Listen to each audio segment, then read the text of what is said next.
Y me han comentado mis compañeros que hemos tenido un pequeño problema con Antonio Manzaneda, que no puede estar físicamente aquí, pero va a conectarse online. La conexión, la tecnología no siempre es la que nos gustaría. Va a interconectarse, la ponencia es muy interesante, habla sobre el proyecto de sostenibilidad del olivar Soil Olive, y si mis compañeros pueden conectar con él finalmente, lo tendremos en la pantalla. Buenos días, Antonio. Me lo comunica. Bueno, en primer lugar quería pediros disculpas porque no he podido estar con vosotros presencialmente. Me hubiera encantado ir a un tour o on tour, no sé exactamente cómo se pronuncia, porque me gusta mucho La Mancha, mi familia es de la Sierra de Segura, pues yo siempre hago la broma de que somos medio mancheos, ¿no? Entonces, me hubiera encantado estar con vosotros, pero tengo un tema personal esta noche y he tenido que tirar para Málaga rápido y lo estoy haciendo aquí desde el hotel, ¿no?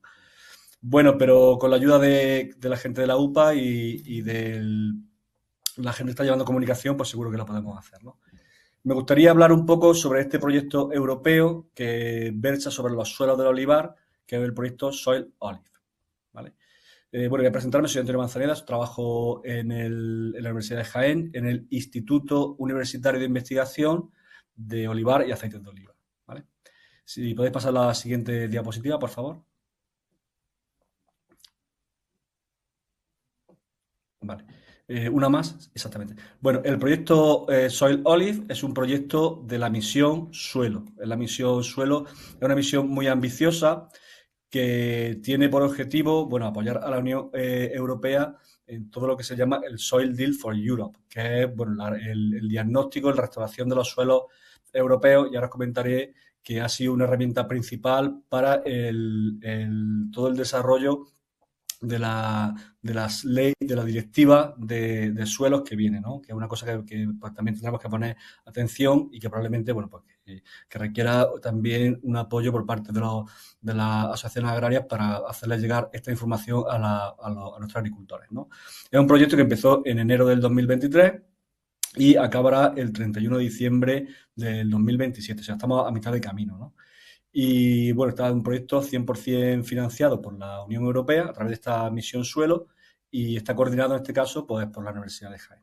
Siguiente diapositiva, por favor.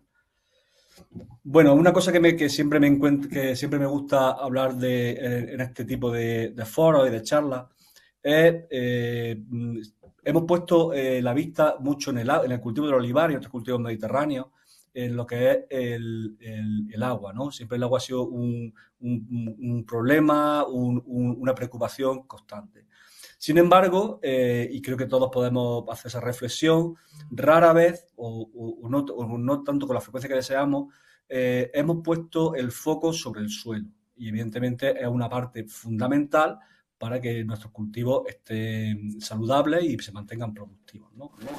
Eh, Sabemos que es un recurso, por tanto, vital, es un recurso limitado, en el sentido de que no es realmente un recurso renovable a escala humana, es decir, la pedogénesis ocurre a escala geológica amplia y, sin embargo, se puede degradar en unas pocas décadas, ¿no? La Unión Europea, en su directiva del suelo, habla de que el 60 y el 70% de los suelos europeos se encuentran en mal estado. O sea, presentan algún parámetro de degradación, algún indicador. Ahora hablaremos un poco de cuáles son esos indicadores, ¿vale? Esto pues, puede tener un efecto sobre la seguridad alimentaria, lo que es no solo en su vertiente de producción, sino también, como ahora veremos, en algunos riesgos que hemos visto en el proyecto que están presentes y que tenemos que poner atención, ¿no? Siguiente diapositiva, por favor. El cultivo del olivar, pues, ocurre desde tiempos históricos en zonas que son propensas a la erosión. Estos son mapas de la JRC, que es un organismo de investigación de la Unión Europea, y son mapas de erosión, ¿no? Son mapas de riesgos de erosión. Y coinciden en mayor parte en la cuenca mediterránea con esas zonas que son, por la litología y por las pendientes que tiene, pues son zonas con un potencial de erosión bastante grande, ¿no? Siguiente diapositiva. Claro, entonces no es de extrañar pues algunas situaciones extremas, ¿no? También con el patrón de lluvias que estamos teniendo en las últimas décadas, con lluvias con mucha energía cinética, con mucha cantidad de lluvia en poco tiempo, que sumado a esa litología característica de la cuenca mediterránea, sobre todo lo que más conocemos, ¿no? La cuenca nuestra. Y también, y hay que decirlo porque hay que poner el foco en no existe una barrera física a la erosión, en el tema, por ejemplo, del tema de las cubiertas vegetales, tanto sea, o las cubiertas en general, tanto sean vivas como no vivas, que es muy importante porque atenúan parte del impacto de la energía cinética de la lluvia, pues tenemos situaciones como estas, ¿no? Son fotografías, pues, en este caso, de la cuenca del Guadalquivir, ¿no? Siguiente. Eh, bueno, son algunos ejemplos de estos fenómenos erosivos que van degradando el suelo, en este caso del olivar, y que, bueno, son algunos problemas que presenta, ¿no? Siguiente fotografía. Esto es una foto de la región de la Subbética, de la Sierra de la Subbética, donde vemos, pues, evidentemente, el peso histórico de la pérdida de suelo, que comprende ya a varios metros, ¿no? Respecto a la línea de plantación original, ¿no? Siguiente.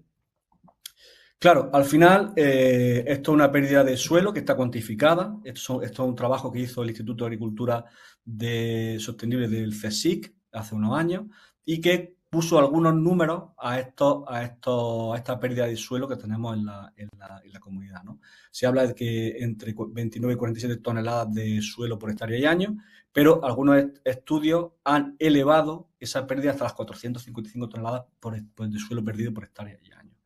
Claro, esto es una pérdida de recursos, de potencial de restauración y al final pues estamos perdiendo suelo fértil, ¿no? Al final, bueno, acaba en la desembocadura de los grandes ríos y es un elemento que deberíamos de preocuparnos, ¿no? Siguiente, por favor.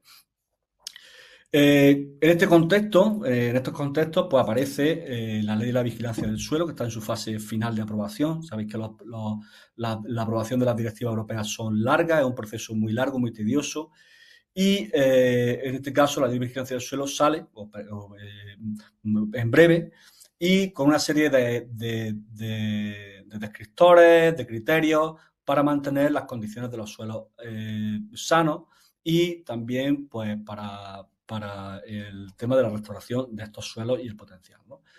Algunos descriptores de suelos son muy evidentes, ¿no? Lo hemos visto, ¿no? El tema de la erosión, la presencia de la fertilidad del suelo, la presencia del carbono orgánico. Es muy importante esto del carbono orgánico por varias derivadas que tiene, no solo por la derivada de la fertilidad, sino también por la derivada que puede tener en el mercado de crédito de carbono, que es una cosa que está interesando mucho. Ayer, precisamente, en la Universidad de Jaén hubo una jornada dedicada al potencial que tienen los créditos de carbono en el olivar.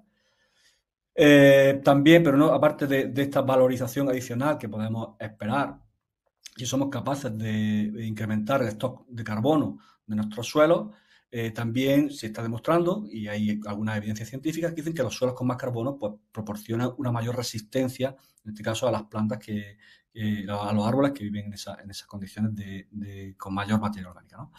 Luego hay la Unión Europea está muy preocupada por la presencia de metales pesados. Ahora veremos cuál es la principal amenaza en el olivar, que lo hemos sacado en nuestro estudio. La presencia de pesticidas, herbicidas en el suelo, hay algunos que son persistentes. La presencia de antibióticos, esto es un gran problema donde vamos a poner mucho foco porque es un problema de salud pública. Sabéis que la aparición de resistencia a los antibióticos es una respuesta evolutiva a la exposición que hay tanto en el agua como en el medio ambiente de estos antibióticos, que hace que la aparición de la resistencia sea el principal o uno de los principales problemas médicos a los cuales nos vamos a tener que enfrentar en el siglo XXI. Luego hay otros indicadores más clásicos, como puede ser la compactación o la salinización, ¿no? Va a haber el anexo 1 también propone un indicador que me parece interesante, que es la respiración del suelo, que va a sintetizar de alguna manera pues toda la actividad microbiológica que tiene ese suelo y que la Unión Europea propone que sea la respiración del suelo uno de los indicadores principales para determinar esa salud. Ahora veremos algunos resultados del proyecto en relación a ese indicador. Siguiente, por favor. Bueno, los objetivos del proyecto, brevemente, bueno, pues queremos analizar la salud del suelo, principalmente en estos indicadores, pero con un foco en la biodiversidad, a través de esos indicadores de respiración, ¿no? Aunque hemos hecho mucho análisis microbiológico, mucho análisis de genética, ¿no? También para relacionar qué grupos funcionales de las bacterias están contribuyendo en mayor proporción a ese suelo, ¿no? Queremos ver si ese suelo es funcional, es decir, si ese suelo está trabajando, si ese suelo hace lo que tiene que hacer más allá de su función estructural, basal, ¿no? De sustentar el árbol, ¿no? Tiene que un suelo sano, un suelo que trabaja para nosotros, ¿no? Y queremos también estudiar si mejorando la salud del suelo somos capaces de mejorar la calidad y la seguridad del aceite de oliva, ¿no? En este caso, lo que es que llegue por la política europea de residuo cero, ¿vale? A los consumidores. Siguiente fase, por favor. Siguiente diapositiva. Bueno, para ello, pues tenemos ahora, bueno, al final os diré qué instituciones europeas y no europeas participan en el proyecto. Es un viaje en el cual, evidentemente, no podemos ir solos, sino tenemos que ir bien acompañados. Pues hemos seleccionado un total de 52 fincas experimentales, ¿no? En las principales zonas olivareras de nuestra región mediterránea, ¿no? Como son el Valle del Guadalquivir, la región de Trás-os-Montes, en Portugal, donde se concentra gran parte del olivar tradicional portugués, el Alentejo, en la zona del sur de Portugal, donde están las nuevas zonas de producción, también nuestros olivares de Marruecos, tanto tradicionales como de alta densidad, y luego las zonas típicas de Italia, de Sicilia, de Grecia, que también son zonas típicas de olivar históricas, ¿no? Y tenemos los tres, siguiente diapositiva, por favor. Tenemos los tres tipos de modo de plantación, ¿no? Lo que sería el modo tradicional, el modo de ecológico, orgánico, que todavía, como sabemos, no está en los porcentajes que debería estar de agricultura ecológica, y los nuevos modos de plantación, que es, bueno, pues la gran apuesta del sector en aquellas zonas que son reconvertibles, que evidentemente no son todas las zonas reconvertibles. Siguiente. Bueno, aquí hay algunas imágenes que ilustran esos tres modos de producción muy diferentes, tanto de insumos como de resultados, como de productividad, y también, por qué no decirlo, de conexión con el territorio. Es muy importante los aspectos sociales y cómo nos conectan con el territorio estos modos de cultivo. Siguiente. Bueno, el proyecto tiene tres fases. Una fase de diagnóstico, en la cual hemos analizado más de 1000 muestras de suelo, en la que ya está completada. Una fase de restauración operacional en algunas fases candidatas, en algunas fincas candidatas para ver algunas soluciones que están ya validadas y que queremos implementar en el olivar. Y por último, hay una fase de validación de cómo podemos sobre todo a nivel de estándar, a nivel de umbrales, que el proyecto puede proponer para el sector, para hacer una producción más sostenible, ¿no? Esto estamos trabajando con la Agencia Española de Normalización para la definición, y con el COI, con el Consejo Oleícola Internacional, que también forma parte del proyecto, para intentar, pues, alcanzar unos umbrales, unos estándares que puedan en un futuro, pues, apoyar normativas de sostenibilidad, en este caso centrada en el suelo. Siguiente. Bueno, en el diagnóstico, como hemos dicho, nos hemos centrado en algunos aspectos de contaminación, más allá de la erosión, que la erosión también es un factor que ha sido importante, pero algunos aspectos de la contaminación nos preocupan algunas cosas, como vamos a ver ahora. Siguiente. Una de ellas, como hemos visto anteriormente, es el tema de los metales pesados. A diferencia de otros cultivos, donde aparecen metales pesados estructurales, como puede ser el arsénico, o pueden ser la contaminación por plomo, aquí el principal problema que hemos visto en el cultivo, y que es un aspecto a poner atención en el futuro, para hacerlo simplemente más sostenible, no solo desde el punto de vista ambiental, sino también económico, es, en este caso, la presencia de cobre, ¿vale? Nuestra sensación y nuestros datos, más que una sensación, son nuestros datos. Al principio era nuestra sensación, y ya se ha confirmado con nuestros datos, es que en el suelo del olivar, en algunas zonas, se acumula mucho cobre, ¿no? Es un metal que es muy poco móvil, Sabéis que el olivar se usa como fungicida para algunos hongos que son problemáticos para el cultivo, pero, siguiente diapositiva, por favor, hemos visto que los datos indican que hay una gran cantidad de cobre en el suelo. Siguiente diapositiva. ¿Vale? En la imagen de la izquierda podéis ver que, sobre todo en lo que es el Valle de Guadalquivir, pues las concentraciones por metales pesados, en este caso de cobre, pues son muy elevadas, ¿no? Y además es un poco de irónico porque un hongo, como sabéis, necesita para desarrollarse y reproducirse, pues que haya unas temperaturas adecuadas y sobre todo una humedad adecuada. Estamos hablando, y la imagen de la derecha lo certifica, en una zona realmente quitado zonas puntuales, pues son zonas bastante áridas donde gran parte de los tratamientos de cobre pues son realmente innecesarios, ¿no? Siguiente diapositiva. Esto ya lo sabe la Unión Europea. La propia Unión Europea encargó un estudio hace unos años, en el 2015, y se ve de nuevo el Valle de Guadalquivir con unas elevadas concentraciones de cobre. Hay un umbral que el Observatorio Europeo de Suelos y la Agencia Ambiental Europea determina en 100 miligramos por kilo.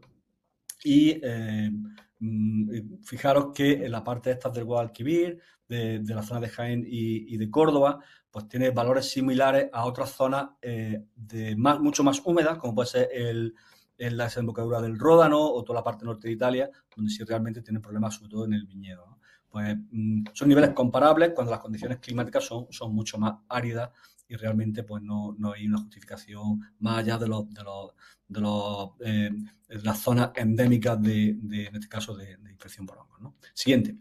Nuestros datos, aquí están nuestros datos, pues sobre todo en la parte de España, pues bueno, independientemente del tratamiento, del tipo del modelo, si es alta densidad, si es ecológico o tradicional, pues hay una acumulación importante de cobre en el suelo, ¿no? Los datos de Portugal son un poco engañosos porque sabemos y certificamos que se echan bastante cobre, porque allí sí es verdad que las temperaturas son más suaves, sobre todo en el sur, pero es que las plantaciones llevan menos tiempo. Y lo mismo pasa en Marruecos. Las plantaciones, sobre todo las de alta densidad, pues llevan menos tiempo y como es acumulativo, pues estos datos son un poco engañosos en el sentido de que no es lo mismo los cultivos que llevan tanto tiempo en España, ¿no? Por ejemplo. Luego, un dato que me parece llamativo es que se acumula mucho cobre en los ecológicos y eso no es extrañar porque el cobre se pega a la materia orgánica. Siguiente diapositiva.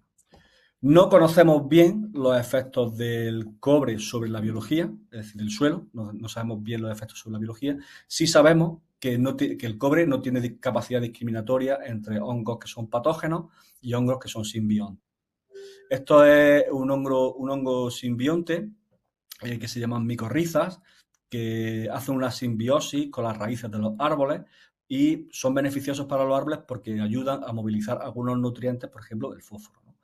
Estas son imágenes de nuestro laboratorio, donde hemos visto dosis de cobre aplicadas a estas micorrizas y hemos visto que tienen un potencial de actuar, en este caso negativamente, sobre las colonias de micorrizas, pues disminuyendo el número de colonias y el número de germinación de esporas. Es evidentemente una línea de investigación, conocer bien con detalle los efectos de la acumulación de cobre en el suelo en general, y ver si, evidentemente, ya sabemos que hay alternativas en el mercado de este cobre, pues evidentemente intentar promocionar esa alternativa. Siguiente, por favor. Luego, bueno, esto es una cosa que siempre me llama la atención, aunque estos datos tienen que ser confirmados en estudios posteriores. Hemos visto que cuando hay una parte de este cobre que es de aplicación externa, es capaz de entrar en la hoja. Estos son análisis foliares normales, ¿no? Vemos que evidentemente los valores de cobre son muy elevados ya dentro de la hoja. La hoja cuando va a un análisis foliar se la va bien y esto es interior, ¿no? El cobre suele tener apetencia, básicamente ocupa el mismo lugar que el hierro, por decirlo de una manera, y cuando hay exceso de cobre en los foliares puede ocurrir que haya algún déficit de hierro por esta doble valencia que tiene, ¿no? Entonces pueden aparecer problemas de clorosis férrica si hay una sobredosis de cobre. Siguiente. Precisamente con la Universidad de Castilla-La Mancha, y aprovecho con el campus de Ciudad Real, en este caso, que también forma parte del proyecto, estamos intentando desarrollar dispositivos, estrategias para intentar movilizar ese cobre que hay en el suelo. Sabéis que el cobre tiene un valor alto, ¿no? Es un metal que tiene valor, y si fuéramos capaces de rescatar parte de ese cobre que hay en el suelo, pues sería una estrategia interesante, ¿no? Ahora mismo está en una fase muy experimental, pero nuestros colegas de Ingeniería Química de la Universidad de Castilla-La Mancha pues están haciendo electroremediación, porque este grupo se dedicaba a actuar sobre minas y suelos contaminados mineros, pues son capaces de movilizar el cobre, ¿vale? Con diferentes tratamientos son capaces de recuperar hasta el 40% del cobre en el suelo. Esto está todavía en desarrollo, pero estamos muy esperanzados en que pueda haber alguna herramienta real que podamos rescatar parte de este cobre en el suelo. Siguiente. Respecto a los pesticidas, pues también, aunque en general la tendencia, al menos en algunos sitios de olivar, es a usar menos pesticidas, bien por concienciación y bien también por los elevados costes que cada vez tienen estos productos. Depende, hay mucha variación del tipo de pesticida, pero, y es verdad que los instrumentos de medición cada vez son más finos y son capaces de detectar concentraciones más bajas, pero también en algunos suelos pues hay restos de pesticidas, ¿no? Carbabril, en fin, diferentes tipos de pesticidas que están en el suelo. Bueno, aquí a modo de curiosidad, todavía siguen apareciendo restos de simacina en algunos suelos del olivar, en este caso de España, que fue prohibido en el 2004, si no recuerdo mal, y que todavía sigue apareciendo a niveles detectables, ¿no? Siguiente. Respecto al glifosato, bueno, pues sabéis que hay una polémica sobre los efectos que puede tener en la vida y en las personas. A nivel europeo, aunque se ha extendido su uso, ha habido una moratoria por algunos años más. El glifosato se degrada rápidamente a un metabolito que se conoce como AMPA, y ese AMPA, aunque la vida media del glifosato en el suelo es corta, porque es fotosensible, esa acumulación de AMPA sí es mucho más permanente en los suelos, no solo del olivar, sino en todos los sitios donde se use glifosato.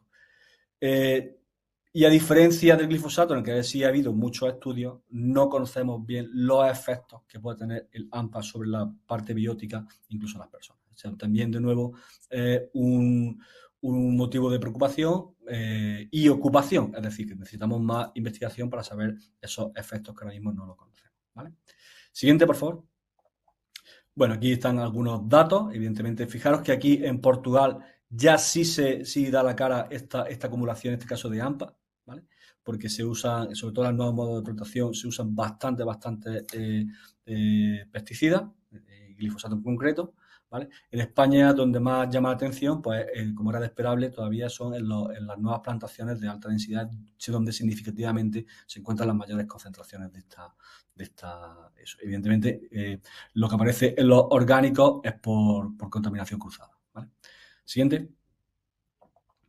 Bueno, de la misma manera, nuestro equipo de ingeniería química, en este caso también de Castilla-La Mancha, pues también propone soluciones basadas en la remediación química y en la electroremediación, bien mediante el uso de peróxidos o ozono, para intentar degradar estos componentes orgánicos de pesticidas de naturaleza orgánica, ¿no? También con resultados bastante interesantes. Siguiente. Me preocupa de todos los indicadores de salud del suelo que van a estar recogidos próximamente en las directivas europeas. Me preocupa, y como he comentado anteriormente, por las implicaciones que tiene para la salud el tema de los antibióticos. Sabéis que los antibióticos tienen este problema de provocar la resistencia a los antibióticos, y entonces pues es un problema casi de salud, ¿no? Bueno, pues prácticamente la mayoría de las muestras pues venían contaminadas. Siguiente diapositiva. Con todos los antibióticos que están en el mercado: tetraciclina, amoxicilina, quinolona, etcétera, ¿no? Me llama la atención que es en los cultivos ecológicos, orgánicos, donde una mayor concentración de antibióticos hay, ¿vale? No es de extrañar porque gran parte de estos cultivos son fertilizados con estiércol que de origen animal, ¿no? Evidentemente. Entonces, no hay una buena trazabilidad o todavía no hemos resuelto el problema de cómo tratar o pretratar esos estiércoles que se ponen en los cultivos, en este caso en el cultivo de olivar, aunque probablemente este escenario sea muy parecido a cualquier otro tipo de cultivo, ¿no? Las zonas de tradicional y de alta densidad, la fuente de contaminación más probable seguramente sea los riegos, ¿no? A través del agua, pues también vienen muchos antibióticos que al final acaban en estos suelos y que están ahí interaccionando con el medio ambiente. Siguiente diapositiva.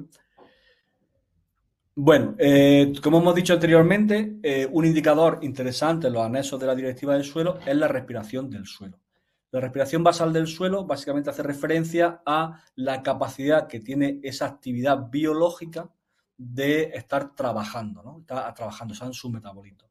Y hemos visto que hay y es el primer estudio, al menos en olivar, que ha analizado esto, cómo podemos usar esta respiración de suelo como indicador de la salud del suelo, y hemos visto que hay una buena correspondencia entre cómo se trata la finca, cómo se maneja la finca y esa salud del suelo, ¿no? Esto en olivar de la isla de Lesbos, en Grecia, pues con un control de la cubierta vegetal muy bueno, con unos suelos profundos, orgánicos, y evidentemente era esperable pues, encontrar estos valores altos de la respiración basal del suelo.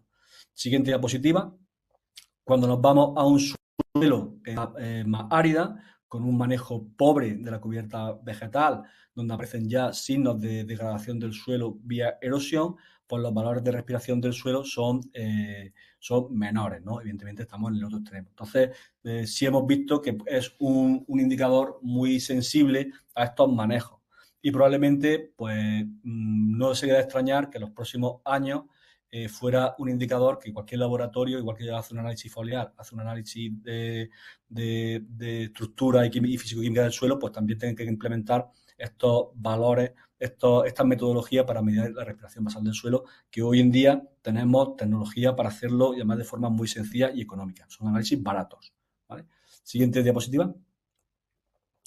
Claro, cuando estamos relacionando salud del suelo y calidad, no podemos olvidar también qué es lo que pasa cuando cuando ya hemos recogido nuestra aceituna, ¿vale? No hay una garantía de que por mucho que tú trabajes bien el suelo, tengas luego una calidad de aceite de oliva. Y pongo aquí el ejemplo de la isla de Lesbos, ¿no? O en general los aceites griegos, que son muy respetuosos con la salud del suelo, pero que luego todavía tienen camino que recorrer en lo que se refiere a la producción, ¿no? Todavía pues, sigue atrojando la aceituna, sigue con unas prácticas que nosotros en este caso en Andalucía y en España pues ya hemos desechado desde hace mucho tiempo, ¿no? También hay un componente cultural, porque allí no gustan los aceites picantes ni los aceites verdes, allí les gusta coger el aceite maduro, que esté más bien dulce, pues esto también forma parte de ese calidad. Pues sí es verdad que ahí se pierden gran parte de las propiedades, pues, de los polifenoles y todas las propiedades que tienen los aceites más recogidos de otra manera, ¿no? Siguiente. Sí, sí, exactamente. Bueno, unos datos, esto es, bueno, me imagino que estáis familiarizados con este apero de campo. Es un rulo que se usa para lo que se llama aquí, por ejemplo, en la zona de Jaén para hacer los suelos y que es un instrumento que aplana lo que es la copa del árbol para facilitar básicamente la recolección. Aparte de eso, compacta el suelo, compacta bastante el suelo. Hay una relación una relación negativa muy fuerte entre la compactación del suelo, que lo hemos medido por el parámetro de la densidad aparente, y por la disponibilidad de agua, que en este caso viene dado por la capacidad de campo, ¿vale? Cuanto más compactado va a estar ese suelo, evidentemente, aunque haya agua dentro, va a ser mucho más difícil para la planta poder extraerla. Entonces, la compactación del suelo siempre va a jugar en contra nuestra en lo que es también los recursos hídricos que la planta va a tener disponibles.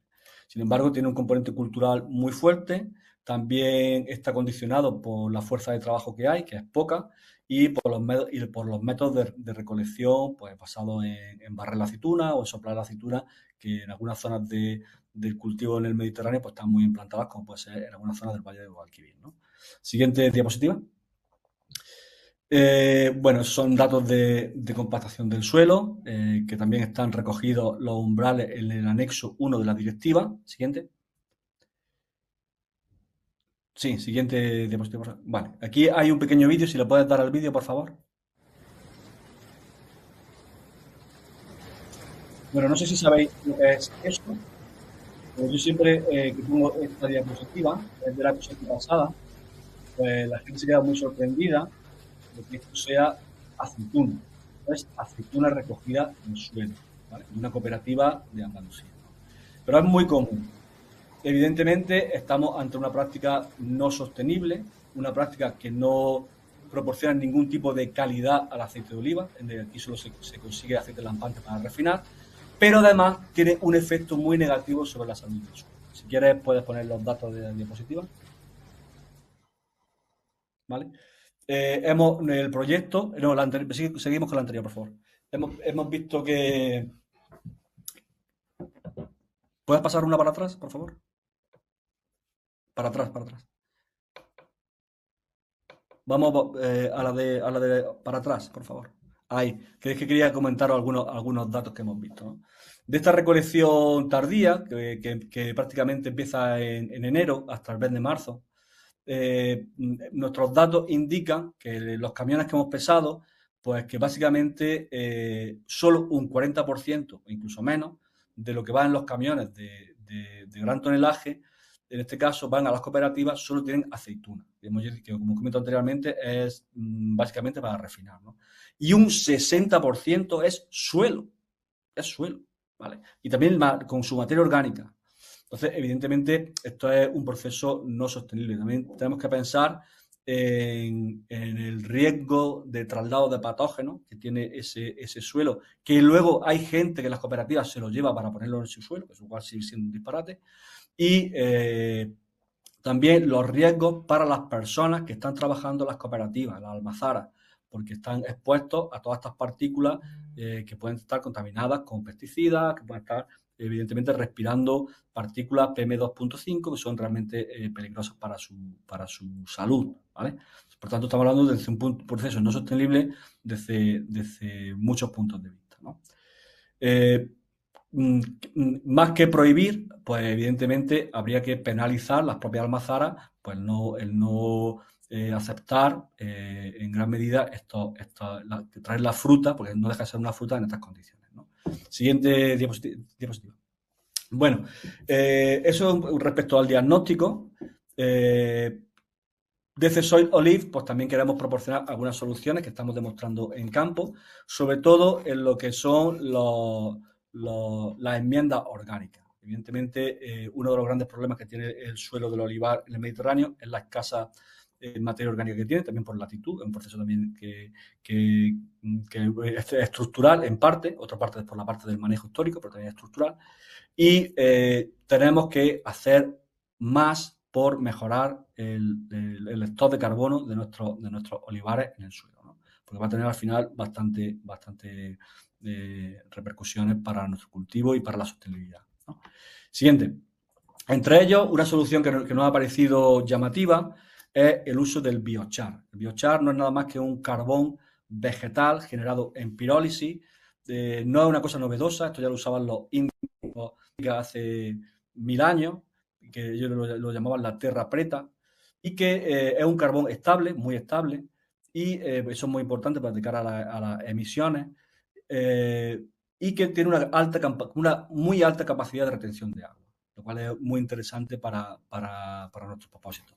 Se puede aplicar con un compost vegetal y se puede extender o se puede también infiltrar, ¿vale?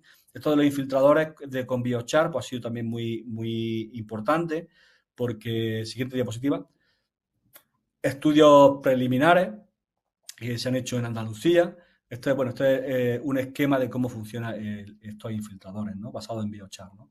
Básicamente, pues son capaces de recoger el agua de lluvia y poner a disposición esa agua de lluvia a la zona de influencia de las raíces y atenuar, sobre todo está pensado para las zonas de secano, ¿vale? Atenuar ese periodo de estrés hídrico que prácticamente pues, cada vez es más amplio, que va desde el mes de mayo prácticamente hasta el mes de noviembre, ¿no?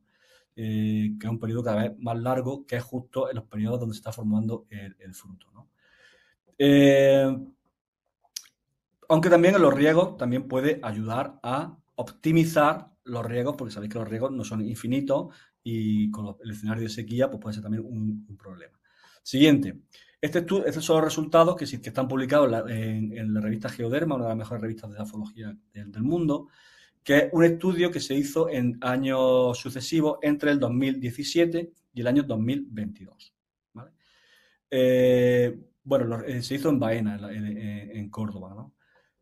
Los resultados son espectaculares. Aquí se ve cómo los árboles que estaban infiltrados con estos dispositivos de biochar pues eran capaces de retener más agua y eso se trasladó tanto a la producción de aceituna en medida en kilogramos por árbol, pero también en la cantidad de aceite que era capaz de producir.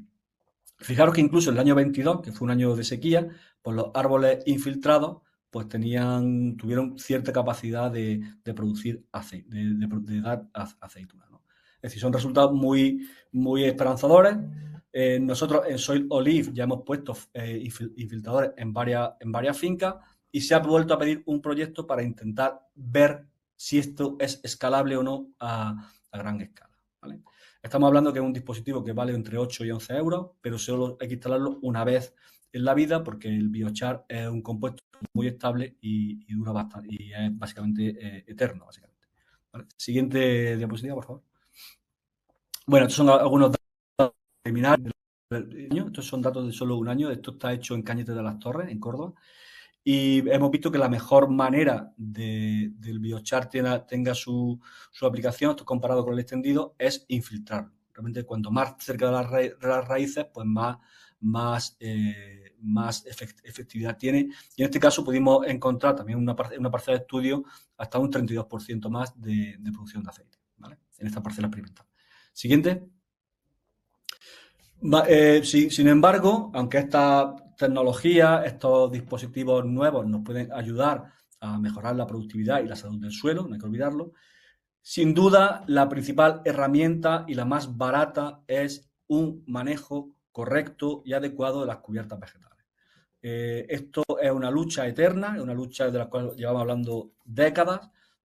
Poco a poco y también con la PAC estamos mejorando los niveles de implantación de cubierta, pero todavía hay muchos pensamientos de competencia, de malos manejos que van en contra de esta implantación que, insisto, es muy beneficiosa porque ayuda a retener el agua, mejora la actividad biológica del suelo, sobre todo controla la erosión, eso es lo más importante, lo más inmediato, y también ayuda al control de plagas porque es donde la fauna auxiliar puede reproducirse, básicamente.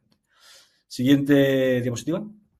Esto es un estudio de la propia Unión Europea que todavía nos indica que hay muy pocas cubiertas en Europa. Todavía el nivel de cubierta es muy insuficiente.